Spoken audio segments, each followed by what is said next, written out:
بسم اللہ الرحمن الرحیم۔ معزز سامعین السلام علیکم۔ آج پھر ایک اور ویڈیو لے کر آپ کی خدمت میں حاضر ہوا ہوں، اور آج کا ہمارا موضوع 27 رمضان المبارک کی فضیلت ہے، اور اس میں میں آپ کو یہ بھی بتاؤں گا کہ حضرت محمد صلی اللہ علیہ وسلم کی امت کو یہ رات کیوں دی گئی، اور اس کے متعلق میں ایک ویڈیو پہلے بھی آپ کی خدمت میں پیش کر چکا ہوں، اور خاص طور پر کہ اس رات کو حضور صلی اللہ علیہ وسلم کی امت سے پہلے اور کیا کیا نازل ہوا، اس کے علاوہ کہ حضرت محمد صلی اللہ علیہ وسلم کی امت کو یہ رات کیوں دی گئی۔ تو آئیے ہم اپنے آج کے اس موضوع کو شروع کرتے ہیں۔ یوں جو یہ مہینہ آگے بڑھتا ہے، اس کی برکات میں بھی اضافہ ہوتا ہے، اور مومنین کے لیے آخری عشرہ تو اللہ پاک کی طرف سے ایک خاص تحفہ ہے۔ اس عشرے کو جہنم سے خلاصی کا عشرہ بھی کہا جاتا ہے۔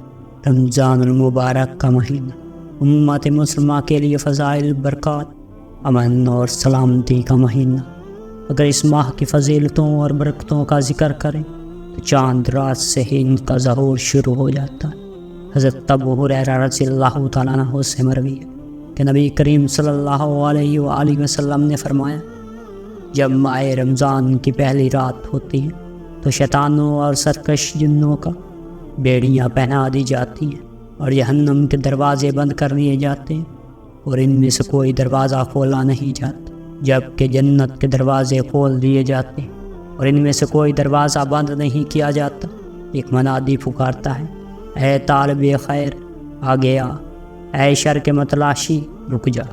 اللہ تعالیٰ کئی لوگوں کو جہنم سے آزاد کر دیتا ہے، اور ماہ رمضان کی ہر رات یوں ہی ہوتا رہتا۔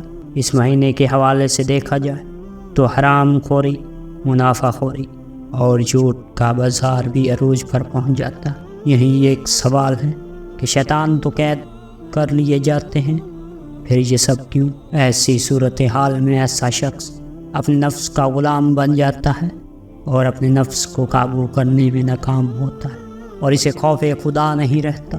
رمضان پاک کے شروع ہوتے ہی انسان کی زندگی میں ایک کرینہ اور اعتدال پیدا ہوتا ہے، اس کے نمازوں میں تسلسل آ جاتا ہے، اس کے روزمرہ کے معمولات ایسا رخ اختیار کرتے ہیں کہ اس کے پاس فضول لغویات کے لیے وقت تک نہیں بچتا، اسے بندگی کا سلیقہ و شعور آتا ہے، اور یہ پورا مہینہ دعاؤں کی قبولیت کی نوید بھی لاتا ہے۔ اے مسلمانوں، اپنی عبادات سے اللہ کی خوشنودی اور قرب حاصل کرو۔ رمضان کا ہر عشرہ مسلمانوں کے لیے ایک الگ پیغام لاتا ہے۔ پہلا عشرہ رب کی طرف سے اس کے رحیم اور غفور ہونے کی دلیل ہے، اس لیے اسے رحمت کا عشرہ بھی کہا جاتا ہے۔ اللہ تعالیٰ اپنے بندوں سے فرماتا ہے، رب اغفر ورحم وانت خیر الراحمین، اے میرے رب مجھے بخش دے، مجھ پر رحم فرما، تو سب سے بہتر رحم فرمانے والا ہے۔ دوسرے عشرہ مغفرت کا عشرہ کہلاتا ہے، جس میں مومنوں کو تلقین کی جاتی ہے کہ تم سب پر مغفرت کے دروازے کھلے ہیں، اس لیے جتنا ہو سکے اپنے لیے، اپنے والدین کے لیے اور اہل و عیال اور امت مسلمات کے لیے مغفرت کے طالب بن جاؤ۔ اللہ تعالیٰ فرماتے ہیں، استغفر اللہ ربی من کل ذنب واتوب الیہ، میں اللہ سے تمام گناہوں کی بخشش مانگتا ہوں جو میرا رب ہے، اور اسی کی طرف رجوع کرتا ہوں۔ جوں جوں یہ مہینہ آگے بڑھتا ہے، اس کی برکات میں بھی اضافہ ہوتا ہے، اور مومنین کے لیے آخری عشرہ تو اللہ پاک کی طرف سے ایک خاص تحفہ ہوتا ہے۔ اس عشرے کو جہنم سے خلاصی کا عشرہ بھی کہا جاتا ہے۔ اس عشرے کے لیے یہ دعا کی گئی ہے، اللہم انک عفو تحب العفو فاعف عنا، اے اللہ بے شک تو معاف کرنے والا ہے، معاف کرنے کو پسند کرتا ہے، بس ہمیں معاف فرما دے۔ آخری عشرے کی ایمان افروز بات یہ ہے کہ اس کی 27 تاریخ کو قرآن پاک کا نزول مکمل ہوا، یہ تمام آسمانی کتابوں میں افضل ترین مقام رکھتی ہے۔ یہ نبیوں اور پیغمبروں میں اعلیٰ رتبہ رکھنے والے نبیوں کے سردار حضرت محمد صلی اللہ علیہ وآلہ وسلم پر اتاری گئی۔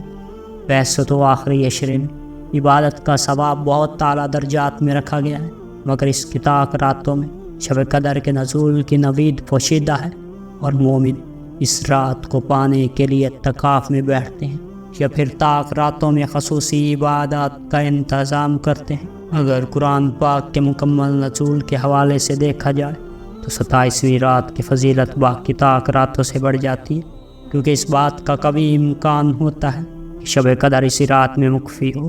سب سے زیادہ اسی رات کو عبادت کا اہتمام کرتے ہیں۔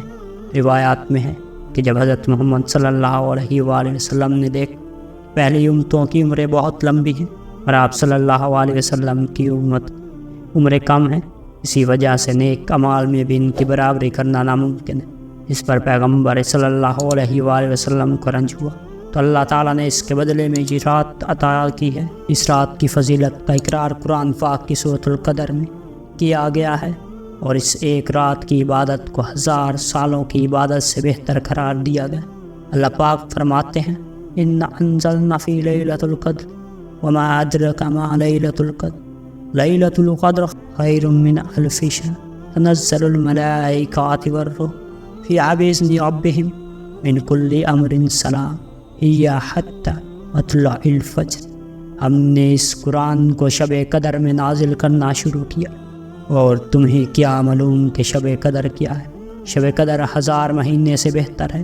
اس میں روح الامین اور فرشتے ہر کام کے انتظام کے لیے اپنے پروردگار کے حکم سے اترتے ہیں۔ قدر کے لفظی معنی تنگی کے ہیں، کیونکہ اس رات رب کے حکم سے زمین پر اتنے فرشتے اترتے ہیں کہ زمین تنگ ہو جاتی ہے۔ ہمیں چاہیے کہ اس رات جس میں امن اور سلامتی کی نوید دی گئی ہے، اس کی فضیلت سے محروم نہ رہیں، اور جس حد تک ممکن اپنے گھروں اور مسجدوں میں عبادت کا اہتمام کریں، قرآن پاک اور نوافل پڑھیں، اور رب کے حضور گڑ گڑا کر توبہ استغفار کریں۔ حضرت ابو ہریرہ رضی اللہ تعالیٰ عنہ سے مروی کہ آپ نے فرمایا، اس شخص نے ثواب کی نیت سے عبادت کی، اس کے سابقہ گناہ معاف کر دیے جاتے ہیں۔ صحیح بخاری 270 میں ہے۔ آج کا ہمارا موضوع یہیں پر ختم ہو۔ وما علینا الا البلاغ المبین۔